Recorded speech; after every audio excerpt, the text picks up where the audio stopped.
India முழுவதும் நேற்று ஒரு மகத்தான போராட்டம் நடந்தது. மத்திய தொழிற்சங்கங்கள் இந்தியாவிலே இருக்க கருப்பு சட்டங்களை எதிர்த்தும் மத்திய மாநில அரசுடைய தொழிலாளர் விரோத போக்குகளை கண்டித்தும் மிகப்பெரிய ஆர்ப்பாட்டங்களை நடத்தி பல பேர் கைது செய்யப்பட்ட நிலையில் அவர்களுடைய போராட்டம் வெல்ல வேண்டும் என்று FCPA சார்பில் நாம் நம்முடைய ஆதரவை தெரிவித்துக் கொண்டு வாழ்த்துக்களையும் தெரிவித்துக் கொள்கிறோம். இன்று தமிழகம் முழுவதும் ஆர்ப்பாட்டங்களை நடத்தி வெற்றிகரமாக கையெழுத்து இயக்கங்களை நடத்தி தர்ணாக்களை நடத்தி மத்திய அரசின் காதுகளில் நிச்சயமாக விழுந்திருக்க வேண்டிய ஒரு குரலை நாம் உயர்த்தி பிடிக்கிறோம்.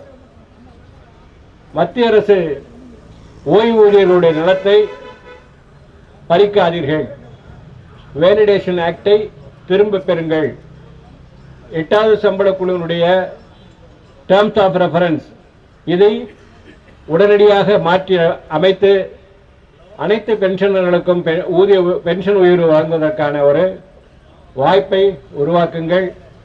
பழைய ஓய்வு திட்டத்தை கொன்று விடாதீர்கள். அது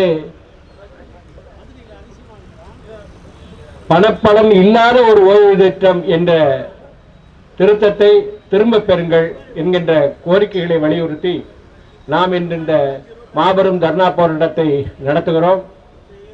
இந்த போராட்டத்திற்கு பல சிரமங்கள் இருந்தாலும் அதையெல்லாம் பொருட்படுத்தாமல் பெரிய அளவிலே வந்து கூடியிருக்கக்கூடிய உங்கள் அனைவரையும் வரவேற்று உங்கள் அனைவருக்கும் என்னுடைய வணக்கத்தை தெரிவித்துக் கொள்கிறேன்.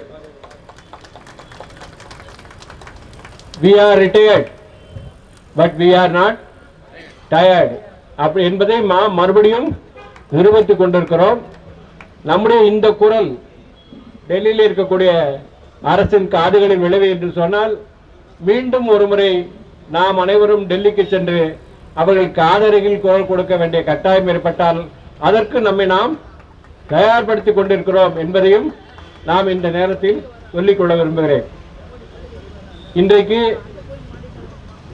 நாம் நம்முடைய போராட்டத்தில் இதுவரை பத்திரிகையாளர்களை ஒருங்கிணைத்தோம். அதே மாதிரி நம்முடைய சங்கங்களுடைய அமைப்புகளை வலுவாக்கி அவைகளை ஒன்றிணைத்தோம். தற்பொழுது மத்திய சங்கங்களுடைய ஆதரவும் நமக்கு தேவை என்பதனாலே மத்திய சங்கத்தில் பணிபுரிகின்ற தோழர்களை இங்கே அழைத்து அவர்களுக்கும் நம்முடைய பிரச்சனையை சொல்லி அவர்களும் அவர்களுடைய துறை வாரியாக நம்முடைய கோரிக்கைகளை மத்திய அரசாங்கத்தின் காதுகளில் விழ வைத்து நம்முடைய கடினமான இந்த காலத்தில் துணை நிற்க வேண்டும் என்று வேண்டிக் கொள்கிறோம்.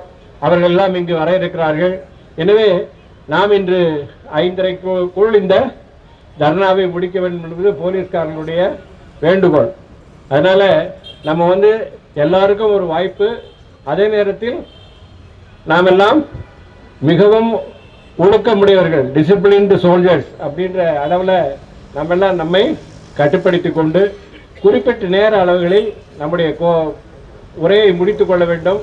அப்பொழுதுதான் நாம் நம்முடைய இந்த போராட்டத்தை எந்த விதமான சலனங்களும் இல்லாமல் முடிக்க முடியும் என்று கோரி சிறப்புரை வழங்க இருக்கின்ற தொழிற்சங்க தலைவர்கள் குறைந்தபட்சம் 20 நிமிடங்கள் உரையாற்றுவார்கள். நம்முடைய அமைப்பில் இணைந்திருக்கக்கூடிய தோழமை சங்கங்கள் அதனுடைய தலைவர்கள் குறைந்தபட்சம் 10 நிமிடங்களுக்கு மிகாமல் உரையாற்ற வேண்டும் என்கின்ற வேண்டுகோளையும் அவர்களை சமர்ப்பித்து முதலில் இந்த போராட்ட கோரிக்கைகளை விளக்கி உங்களையும் வரவேற்று உரையாற்ற வேண்டும் என்று திரு ராஜசேகர் அவர்களை அழைக்கிறேன்.